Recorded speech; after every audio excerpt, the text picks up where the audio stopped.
Welcome back to my next playthrough series. Yes, this time it's Tales from the Red Dragon Inn from Slugfest Games. This is really cool. Watched a couple videos on it. Obviously, I have the game. It's neat. I actually got some bit of plexiglass to put on because the maps themselves are all full colored. I have most things set up, which is very cool, very much appreciated. But it's paper thin, and when I mean paper thin, I mean these maps are like literally sheet of paper, and they're double-sided too. And there's 25 scenarios in this entire campaign. It's a campaign game, so we start off here at the beginning. Oh wow, there's so much to this game. I think we're just going to get into playing it. I'm not going to read the huge introductory blurb for chapter 1. I'll flash it up here. You can read it if you like. There's a lot of text, and it's got a lot of story to it. So we're in chapter 1. And we're in the Danger Room Debacle, which is the beginning of it.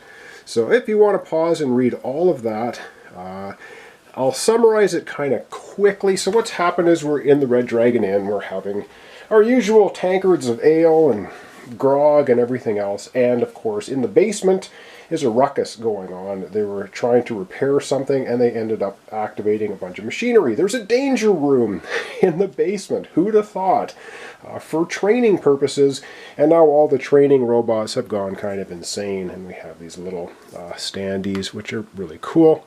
The stats for all the enemies are on the side of the actual printed map, and the little play phase, as you can see, the shadows are also printed on the maps. I'm going to be doing a two-player game.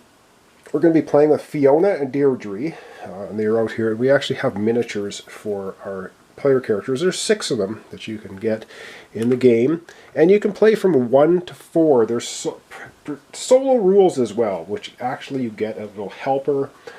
Very, very cool. I don't know if this game's been out for a few years now, 2 or 3 years. Very, very interesting. It's a skirmish game. It is very cool. Alright, without any further ado, let's take a look at Fiona and the actions and abilities she has, and Deidre. And one other thing to keep in mind, there's lots of moving parts in this game.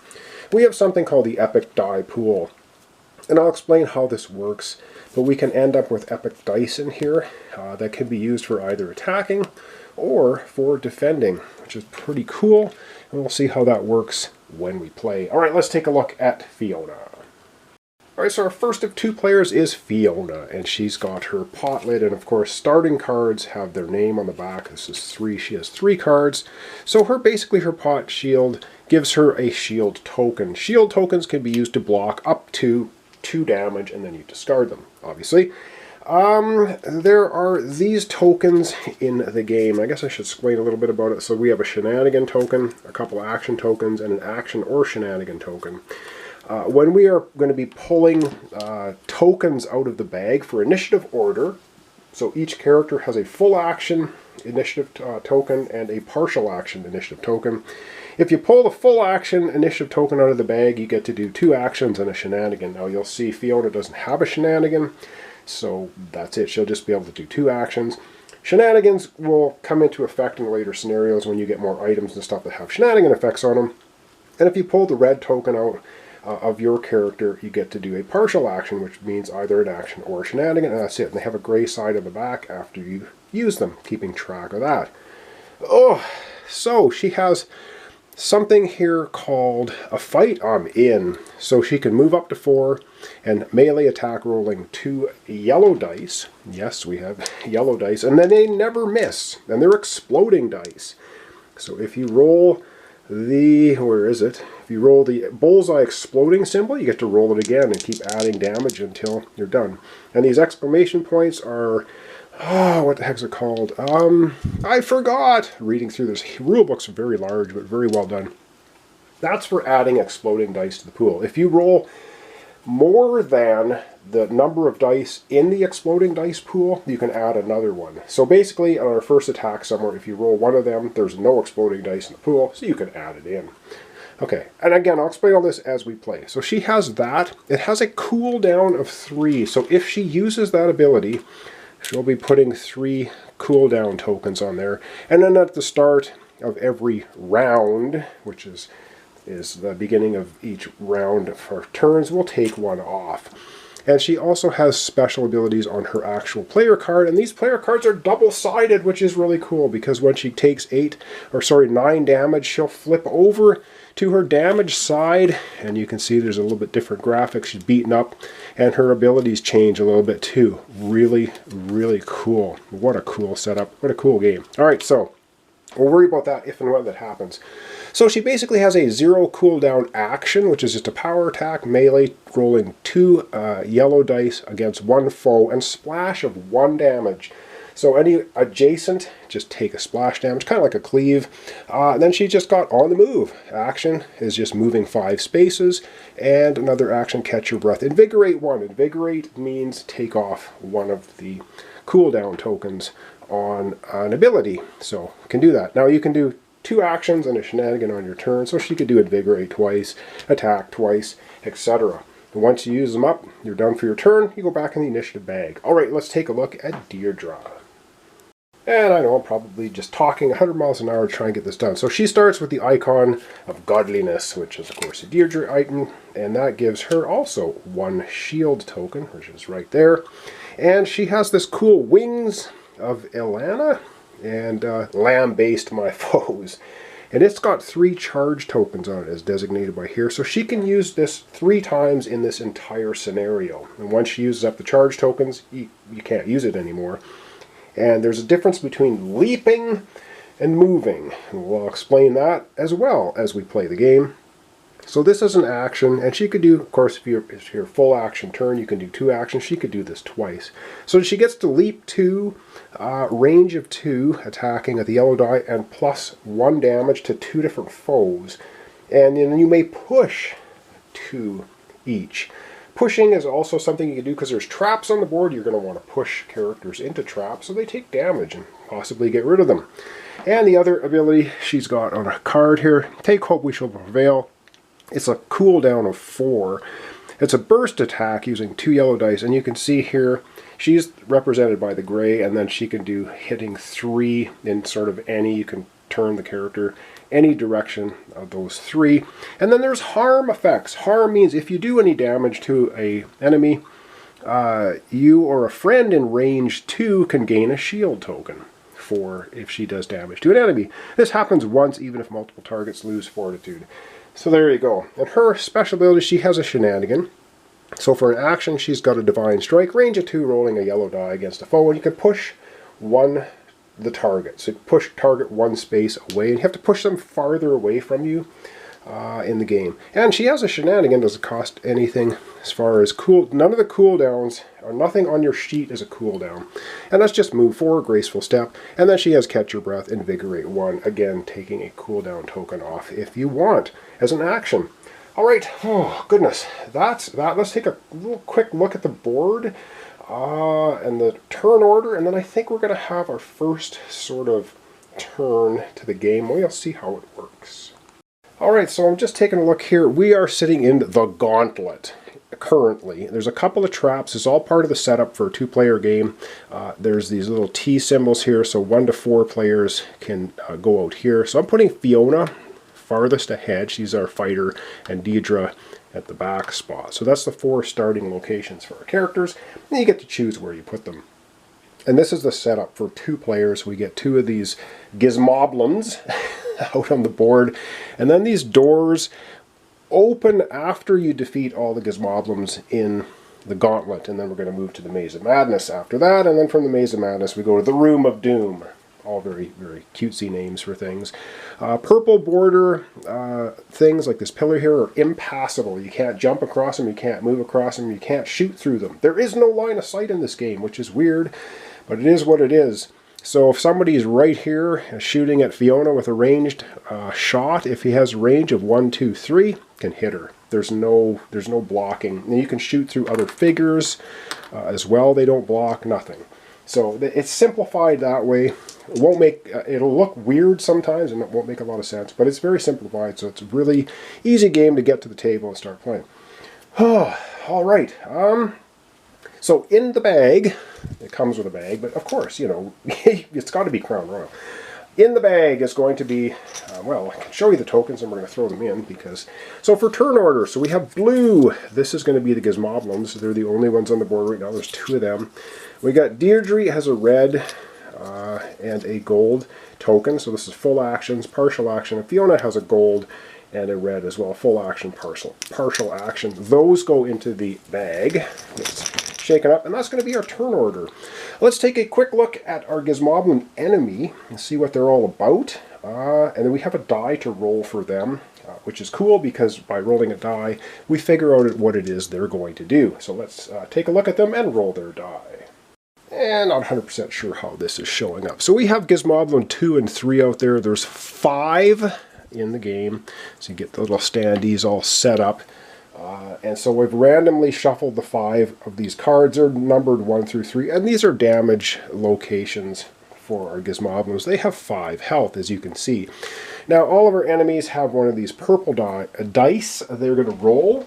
And so we're just going to do that right here. And this will determine what they're going to do as far as an activation goes. So we got the axe symbol. And you can see here at the very top, it is error dispensing non-lethal trap. So when they activate, and they're going to activate from number 2, number 3, they go from ascending order activation, they will move 2 towards a foe. And then from range 4, they're just going to do 1 damage. So our enemies don't roll dice. They just automatically do damage if they can get in range. And then they're going to put a 2 damage trap in an unoccupied space nearest to their target. So that's how they are going to activate. All right. Without further ado, let's start playing the game. We're in the Gauntlet, and this is Danger Room Debacle, Scenario 1, Chapter 1. Let's get to it. And I apologize for a bit of the glare and shadow as you're going to see, but like I said, I got some plexiglass on here just to protect the maps and make sure the maps are flat because they're folded in the game board, and then you get a bit of a ridge. I don't know, I just use plexiglass. It's a lot simpler. All right, let's get beginning. So in the bag, we're going to pull out a token, and we pull out... What do we pull out? We pull out the Deidre, and she gets this token for her activation. So she can do a shenanigan or an action. So let's get to Deidre and see what she wants to do. Oh, and she's also at the back here. Ugh, this is a tough decision because with a shenanigan she can move 4. I don't know if she wants to move though. In her other actions she's out of range of the current enemies. I mean, she could just sort of do nothing because we don't want her to be farther ahead than Deidre because Deidre's our tank. And not Deidre, Fiona's our tank. Deidre's kind of our healer, and she's got a couple of good spells. So I think we're going to use it for moving. So she's going to move, and she can move up to 4 spaces. So let's go ahead and have her just move a little bit. Okay, I think we're just going to have Deidre move 1 space up here. She can move closer, but we kind of want Fiona to be the target of the attacks, because if these guys go next, they're going to move 2, and they're going to start shooting at the closest enemy unit for them, which is going to be Fiona. If Deidre moves up here anywhere, she's going to be the target of the attacks. And I don't really want that yet. Okay, we're going to reach back in the bag and pull out another token. Alright, it's bag time for initiative. And you don't know who's going. Alright, we have... Oh, now Fiona gets to do a partial action. Alright, let's get to Fiona and see what she wants to do. Alright, so for Fiona, she's got, of course, this. She can do an action or shenanigan. She's going to take an action. She has no shenanigan, so she's going to take an action, and she's going to do the move 5. Now, when you're moving, you cannot move through... you can move through your own friendly units. You cannot move through an enemy unit, was what I was trying to say there. And you can't move through impassable terrain, obviously. That's why it's impassable, and you can't jump over it either. You can move into yellow hexed terrain, which is difficult terrain. It costs an extra movement to go in there. But she's going to move 5. Let's get to the board, have her move. Alright, Fiona's wasting no time. She is just going to go 1, 2, 3, 4, 5. She is now adjacent to the number 3 Gizmo Moblin, and there you go. And of course, these are the yellow hex spaces. So if you move in here, it would cost 2 to move into here instead of just 1. Alright, well, that's it. Back to the bag for another initiative token. Alright. Alright, back to the bag, and who's going next? Let's have a look, and we have, oh great, Deidre has her full activation right now. Okay, so she's going to get a shenanigan and 2 actions. So let's get over to her play area, figure out what she wants to do. Alright, Deidre, she's got a shenanigan as move 4, and I think she's going to go ahead and do that. So she's going to do this, which means she can move up to 4 spaces. Let's get to the board. Alright, our characters are getting into position. She's going to go 1, 2, 3, and 4, right behind Fiona. She has 2 actions left. Let's see what else she's going to do.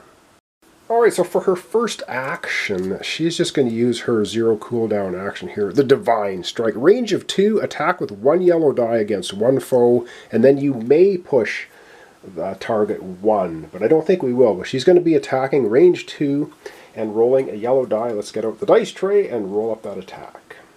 Alright, and the one she's attacking is number 3 because she's 1, 2 away. And if you just count spaces, you cannot use the impassable as a space to count. But you can for traps and for enemy units, friendly units, even we could go 1, 2 this way. Alright, she's going to be rolling a single yellow die. And these dice have no misses on them. So you're never going to do 0 damage, which is really cool. So she's basically attacked a range of 2 on number 3, and she gets, wow, she gets 2 damage. Nice! 2 damage on number 3 Gizmo Moblin. And how we track that is we're just going to put the damage tokens over here on number 3. And now remember, they do have 5 health total, so that Gizmo Moblin is still kicking. Alright, Deidre still has another action remaining. And that worked so well the first time. You know what? She's just going to go ahead and do that same action again. She's going to be rolling another yellow die against the Gizmo Moblin. So let's get out the die and roll it again. Alright, once more another yellow die against the same one, number 3, and let's see what we get. And this time we get a single hit. So 1 more damage against Gizmo Moblin 3. So yes, you can see this is a relatively fast-paced game. Of course, it's going to take me longer as I'm filming to do everything, but there we go. 3 damage, and Gizmo Moblin 3, it's still kicking. Ooh! Alright, let's go back. She's used up all of her actions now with shenanigans. Back to the initiative bag and see who's up next. Right, initiative bag. Once again, we only have 2 tokens left. It's either Fiona or the Gizmo Moblins, and we pull out. Oh, the Gizmo Moblins are going. Oof, alright, well, we knew that had to happen eventually. And we're starting with number 2. And as we recall, what they are going to do is they're going to move 2 towards the nearest foe. Well, boom, this one's moving right up to Fiona. And then they have a range 4 attack. There's no penalties for ranged attacks when you're adjacent either, so don't worry about that. And we just do 1 damage. And if you harm, you put a 2 damage. Oh, this is bad. You put a 2 damage trap adjacent to the target. Trap in the unoccupied space nearest to the target. So let's zoom in. We'll explain how this is all working.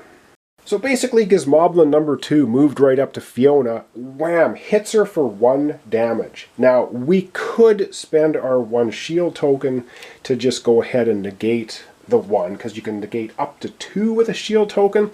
But you know what? Fiona's pretty tough, so we'll allow it. We're going to give her 1 damage. She can heal by doing a shield strike anyway, so that's okay. She takes the 1 damage. So here's the problem: is she's been harmed. And when you are harmed, then that other ability triggers. So we're going to put a trap adjacent to Fiona. An unoccupied space. So the closest unoccupied spaces would be here, here, here, or here. And you know what? We get to choose. So let's put the trap right there. So basically another trap appears, and it's another 2 damage trap. Grab a couple of little 2 damage tokens on there. Boom! So that was Gizmo Moblin number 2 going, and number 3 is going to do exactly the same thing. It's going to attack Fiona. It's not going to move because it's already close enough. Doing Fiona another 1 damage. So yeah, we'll go ahead and take that damage as well. So Fiona, If I can find a 1. So she's got 2 total damage on her now, but she's got a health of 9. So that's okay. And yes, another trap goes in. So we'll put the other trap back here. So as you can see, we're getting a heck of a lot of traps out here because of these Gizmoblins damaging us. Now, if we didn't take any damage, there wouldn't be any traps put out, but I think we're okay to have the traps here. So boom! And that's the Gizmoblins' full turn. Up next, of course, we know the only token left in the bag is Fiona. And that's her full action, so she's going to get 2 full actions and a shenanigan. Now remember, she doesn't have shenanigans, so she won't be able to do that. But she will get 2 full actions. Let's take a look at her character and see what she wants to do. Okay, I think we're going to go ahead, and it says, I don't wear all this armor just for defense. So, oh, I forgot. She actually has 2 shield tokens, because she gets 1 for this and 1 for that. So, she should have 2 of these. I will correct that in a minute. But she's going to go ahead and do this action, which means we're going to put 3 cooldown tokens on here. 1, 2, 3, and then she'll perform this action. So she's going to melee attack with 2 yellow dice, 1 foe, and if she harms them, she gets to heal 1 hit point. So that's cool. So let's go ahead and have her do that. And it's got a cooldown of 3, so she won't be able to use it now for 3 turns. Oh, and that's going to be, yes, 1 of her 2 actions. Alright, Fiona's going to attack Gizmoblin number 2. It's got no damage on it right now, and let's see what she can get. She's rolling 2 yellow dice. Come on! Do a nice big attack. And she gets 2 damage. Well, okay. 2 damage for that big attack. She is damaging the Ms. Goblin for 2 damage, so we're going to put the 2 damage over there, and then she gets to heal 1 because of that ability. Alright, so Gizmoblin number 2 gets a couple of damage on it. And yeah, there you go. So that's it. And now Fiona gets to heal 1. That's pretty cool. And because of this nice attack, she does get to heal 1 because she did damage to the Gizmoblin. As it says right there, harm. So harm means if you do damage to the enemy, you heal 1. Cool. But that's a 3 cooldown. She's got 1 action remaining. And I think she's just going to go right ahead and do her regular melee attack, which is 2 yellow. And it's 1 against 1 foe and splash 1. Probably should have done that twice, we would have killed one of them. But let's go ahead and attack the most damaged one that has 3 damage on it. And we know we're going to get rid of it because the yellow dice never miss. So she's going to attack oh my god, the goblin, Gizmoblin, number 3 with 2 yellow dice. Alright, she's hitting number 3 for 2 yellow dice. We haven't seen the epic dice yet. Come on, let's get a couple of one of them. Yes! Oh, wow. Okay, well, we don't need to. This is an exploding die, so we do get to roll another one. Hang on, lots to explain now. So there's 2 damage, plus we get one of those awesome exclamation points. An exploding die, get to roll another one. So there we go. So she did a total of 1, 2, 3 damage, the number 3. It already has 3 damage on it. It is out of here. Destroyed. She blew it out completely. And she also does 1 splash damage to any adjacent enemies. Oh, adjacent to... Oh, I think it's adjacent to this one, not adjacent to her. I'm going to double check that here in a second because that might be an extra damage for this one, otherwise it's not. And we also get now to place one of these epic dice in the epic dice pool because we got greater than the number of epic dice already in the pool, which is 0. So that's how all of that works. So nice shooting or nice melee attack from Fiona, and I have to check splash 1 in the rulebook. Yeah, so what splash means is any enemy adjacent to the attacked target, which is not this one because he was not adjacent to the other one, would get splash damage. So there you go, and that's the end of Fiona's turn. And now we go into the objective phase, check the objectives, and the objective for the gauntlet is to have all the goblins taken care of, the Gizmoblins destroyed. Well, we still have one here. So we are going to be going back into another ready phase, and that'll be our next episode. So thanks so much for watching along. Thanks for comments, subscriptions, and likes. This is Tales from the Red Dragon Inn, a little skirmish game with 25 scenarios. It's absolutely ridiculous, but it's awesome, lots of fun. And the characters will level up as you go along the campaign as well. And not only the characters that were involved, and you can play 1 to 4. In any scenario, you can swap characters in and out between scenarios, and everybody levels up. So what's really neat is if you like a character, you can keep playing with it, you can swap them in and out. Like I said, there's 6 of them, so that's pretty cool too. Oh my goodness, thanks so much, and we'll see you tomorrow for the continuation of Tales, the Red Dragon Inn.